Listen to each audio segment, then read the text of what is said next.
Hey everybody, Aggie here with Baseball Prodigy YouTube channel. Got a great question today about how to throw bullpens. It seems really elementary, but it's not, and so I wanted to expound upon that a little bit. Before I do that, I'd like you to like, share, subscribe this video with your friends, with coaches, with parents, whoever might be interested in what we're doing, and get some more great information. So, I was a former D1 pitcher, professional pitcher, and then Major League Scout for, I guess all that combined is over 20 years. So a lot of time in this game at all different levels. And one of the things as a pitcher that I throw is bullpens, right? So I throw a ton of them. And most people get out there and they go, okay, well, today I'm going to just work on throwing the fastball, or today I want to spin the breaking ball, or whatever it is. And those are all fine things, but something that I think is missing in today's bullpen sessions is going to be differentiating to make sure that your body's ready for the game. So what I mean by that is, sometimes when I get in there, I would throw a bullpen, and I'm throwing it for what I call pace, P-A-C, pace. So that pace bullpen would just be like, okay, I'm trying to get my in-between pitches throw it, get it back, and I'm trying to time that every 12 to 15 seconds. I want to be delivering a pitch, just like I would in a game. Now, sometimes it's going to be done with high level of intensity, sometimes it's just for your mind, but what you're doing when you get that ball back is you're processing the situation, right? So you're going, okay, there's nobody on base, I'm just trying to get my pitches in, I'm reading the last pitch. Was it a good pitch, was it not? What do I want to build off that pitch? So that's one, that's a pace bullpen. You can throw all your pitches in that situation, those sort of things.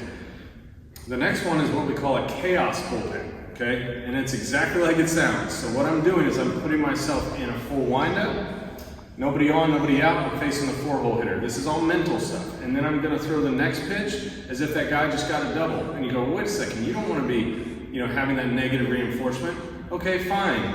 The shortstop made an error, whatever it is, okay? But the bottom line is, now I'm putting myself in a situation where I'm in the stretch and I have a runner on second base and nobody out, and I know that hitter is trying to move that runner over to third base, so now I'm gonna pitch accordingly.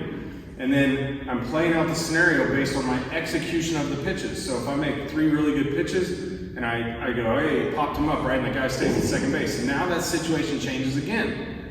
Or maybe you get to the third base and I'm like, man, I'm not really comfortable out of the stretch.